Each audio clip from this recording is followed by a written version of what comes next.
Salut à tous et bienvenue dans cette vidéo où nous allons faire un petit décryptage en fait de l'actualité et voir ou quand même vous permettre en fait de pouvoir faire vos propres analyses, vos propres conclusions et de savoir quels sont les choix que vous allez faire. Mais avant de commencer, je voudrais vous rappeler que cette vidéo n'est juste qu'une vidéo en fait d'analyse de notre équipe et elle n'est en aucun cas ou elle ne fait en aucun cas office de conseil en finance ou de conseil en investissement. Parce que comme on le dit dans tout ce qui est opportunité d'investissement, il faudrait vraiment que vous fassiez vos propres recherches. Alors, depuis quelque temps, nous entendons parler déjà de la crise économique qui sévit, les choses sont devenues de plus en plus chères, tout et tout. Mais ces derniers jours, le monde a été frappé par la faillite de la SVB. La SVB, en fait, c'est quoi? C'est la Silicon Valley Bank. Pour ceux qui s'y connaissent un peu, en fait, la Silicon Valley Bank, c'est une des banques, je crois, il doit faire partie du top 10 aux États-Unis, qui, en fait, finance réellement les startups de l'industrie de la tech, de la technologie. Donc, la grande majorité, en fait, des startups ou la grande majorité des entreprises qui ont leur compte au sein de la SVB, qui doivent en fait avoir un nom généralement au sein de la SVB, parce que la Silicon Valley Bank, c'est en quelque sorte comme le QG, en quelque sorte le quartier général de tout ce qui est entreprise technologique. Alors, vu que nous sommes purement dans un domaine technologique et que nous parlons investissement, que nous parlons opportunité, cette grosse banque, qui n'est pas de moindre d'ailleurs, a, je dirais, fait faillite ou quasiment fait faillite. Aujourd'hui, le gouvernement, le gouvernement des États-Unis a entrepris un certain nombre d'actions pour quand même essayer de sauver les meubles. Et là, on va peut-être lire rapidement un petit test ou une portion, voilà, de test rédigé par le monde.fr. Alors, il est dit ici que la chute de la Silicon Valley Bank, SVB, a révélé le spectre d'une nouvelle crise financière. Et il faut rappeler que l'une des plus grosses crises financières s'est produite en 2008. On va relire ça tout à l'heure. Cet établissement, dont l'essentiel de la clientèle est composé d'entreprises de high-tech américaines, ce qu'on a dit tout à l'heure, a fait l'objet d'un mouvement de panique qui a conduit à sa banqueroute. La SVB s'est retrouvée dans l'incapacité de faire face au flot de demandes de remboursement des dépôts de ses clients, que ces clients en fait lui avaient confié, obligeant les autorités américaines à circonscrire l'incendie. Et il est sans doute encore trop tôt pour évaluer les conséquences de la plus grosse faillite bancaire depuis la crise financière de 2008. On l'a dit tout à l'heure. Comparaison n'étant pas raison, la SVB n'est pas Lehman Brothers, leur activité, leur taille et leur interconnexion avec le reste du secteur bancaire n'ont rien de comparable.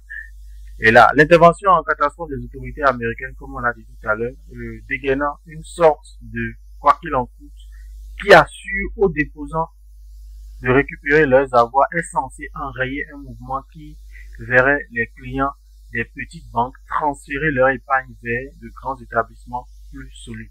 Même si aucun agent public n'est engagé à ce stade et que les actionnaires et les dirigeants de la banque paieront bien les pots cassés. L'opération démontre que la régularisation en vigueur aux États-Unis n'a pas fonctionné. Une fois de plus, l'intervention des autorités a été indispensable pour tenter d'éviter une nouvelle crise. On va s'arrêter là, on va pas trop lire, parce que là, vous pouvez aussi faire vos propres recherches, par exemple, en allant simplement sur Google. Mais là, en fait, la vraie question est de savoir, cette crise, en fait, qui est véritablement majeure, qui est survenue après de nombreuses crises, que ce soit en Europe ou dans d'autres pays du tiers-monde, révèle beaucoup plus qu'il y a un problème au niveau du mode de financement classique, au niveau du mode de financement traditionnel, c'est-à-dire les banques. On a un souci. Et le souci, c'est quoi?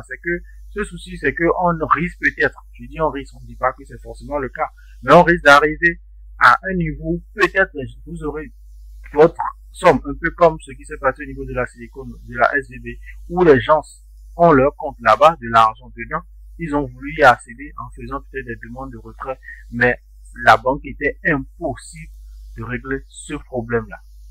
C'est l'un des problèmes déjà, je suppose, majeurs des entités centrales, parce que quand il y a un souci, pouf, on sait que vous avez de l'argent, mais là, vous ne pouvez pas y accéder pour plusieurs raisons. Et regardez, quand on remonte légèrement au niveau de la date, vous allez voir en fait qu'en 2008, que c'est au lendemain en fait de cette crise-là qu'est née les crypto-monnaies. Et aujourd'hui, les crypto-monnaies offrent une solution. Certes, c'est pas aussi sûr à 100%, mais au moins quand on parle de volatilité, c'est qu'on parle de volatilité en fait dans les deux sens, soit en augmentation, soit en diminution.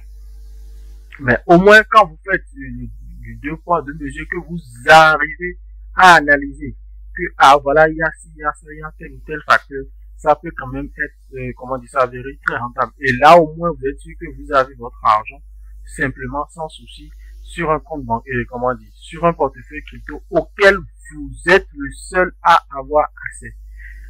Au passage, si vous ne vous y connaissez pas trop en crypto-monnaie, nous laisserons dans la description le lien de notre formation Initiation aux crypto-monnaies, le tome 1, qui vous permettra en fait de connaître déjà les BABA, et si vous avez d'autres questions ou préoccupations, nous serons ravis en fait d'y répondre. Alors, si cette formation vous intéresse, n'hésitez pas à cliquer sur le lien en description pour avoir beaucoup plus d'informations. Alors, nous partons de là, de cet article, pour faire un tour rapide au niveau de CoinMarketCap. Alors, au niveau de CoinMarketCap, quand on prend par exemple l'échangeur Binance, il faut avouer qu'il y a de cela quelques mois en arrière, comment dire, l'allocation en fait en termes de crypto en fonction de la du total en fait que Binance avait comme réserve était réparti de telle sorte que BUSD était en première place.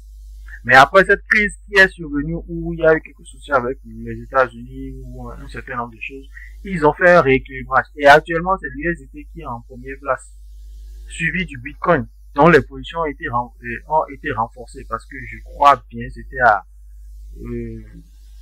15 ou 18%, mais actuellement c'est à 21,02%, suivi du BNB, de l'Ether et pour finir le BUSD ainsi que d'autres crypto-monnaies. Et là, ce n'est pas tout. Quand on va faire un tour rapidement sur le site de BitInfoChart, BitInfoChart en fait c'est une plateforme qui donne des informations détaillées ou des informations générales sur un certain nombre de transactions qui sont effectuées. On sait que dans le domaine de la blockchain, dès qu'on a une adresse, on peut savoir quelles sont les fluctuations ou quels sont les mouvements qui ont été opérés. Alors, quand on va en fait sur ce site, on se rend compte en fait, ici par exemple, nous sommes au niveau du top 100 des plus grands détenteurs par exemple de Bitcoin. Du top 100 des plus grands détenteurs de Bitcoin. Quand on va sur le premier plus grand détenteur de Bitcoin, qui a dont l'adresse est mentionnée, tout et tout, voilà l'adresse qui est mentionnée. Là, on regarde quoi? On va faire une petite analyse. Actuellement, la balance au niveau du compte est de 6 millions, 6 milliards, oui voilà, 6 milliards 797 millions 345 370 $ en Bitcoin, ce qui fait une équivalence de 248 597 BTC. Maintenant, faisons une petite analyse. Reçu,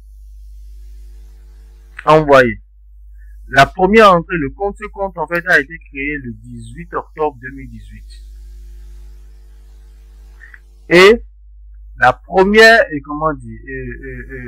la première réception, le premier envoi, la première réception ont été opérés le même endroit, la même date, c'est-à-dire le 18. Là, on est au niveau du receive, là, voilà, reçu.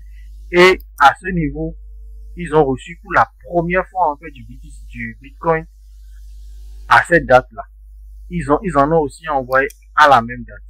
Mais faisons une petite analyse au niveau des dernières transactions effectuées. Par rapport aux dernières transactions d'envoi, on se rend compte par exemple qu'au niveau des transactions d'envoi, la dernière transaction d'envoi date du 7 janvier 2023. Mais que la dernière acquisition de Bitcoin qui a été faite par ce détenteur ou par cette valeur en griffe date du 15 mars 2023. Aujourd'hui, nous sommes le 18 mars. Donc ça fait il y a à peu près 3 jours. Il y a à peu près 3 jours, juste avant que nous ne commencions à constater au niveau du Bitcoin ce que les gens ou la majorité en fait des internautes appellent communément le bull run. Et franchement, il faut avouer que quand on fait ce genre d'analyse, c'est qu'on peut assister à ces genres de transactions. Celui-ci, par exemple, il a acheté une grande quantité quand le Bitcoin était à peut-être moins de un instant. On va voir le review du Bitcoin. Voilà. Voilà, les 7 derniers jours. Voilà. Alors, on dit les 7 derniers jours. Le 15 mars, le 15 mars par exemple, voilà. Le 15 mars, le Bitcoin, quand on prend une date au hasard, je vois, voilà. Le 15 mars, le Bitcoin était à 24 000, tournait autour de 24 000 $. Mais aujourd'hui, le Bitcoin est à 27 000 $. Ce qui fait que celui-là, par exemple, même s'il vendait son stock actuellement, il s'est déjà fait par Bitcoin plus de 3 000 $. Je répète, plus de 3 000 $. Donc, la vraie question est de savoir, est-ce par exemple l'effondrement des banques classiques, est-ce que ce phénomène-là aura un impact positif ou négatif sur les crypto-monnaies de façon générale?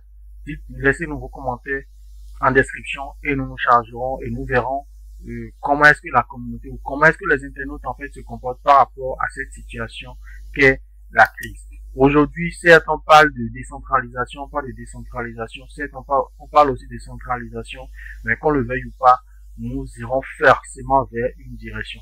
Est-ce que cette direction, et la majorité des gens disent que cette direction sera probablement vers celle de la décentralisation, d'autres disent le contraire. Bon, qui sont ceux qui auront raison? L'une à la boule de cristal. On se dit à très bientôt pour d'autres contenus, pour d'autres analyses pointues et précises par rapport à l'évolution du monde cryptographique. Sur ce, si vous avez aimé la vidéo, n'hésitez pas de laisser un petit pouce bleu, de vous abonner au besoin et on se dit à très bientôt. Ciao, ciao.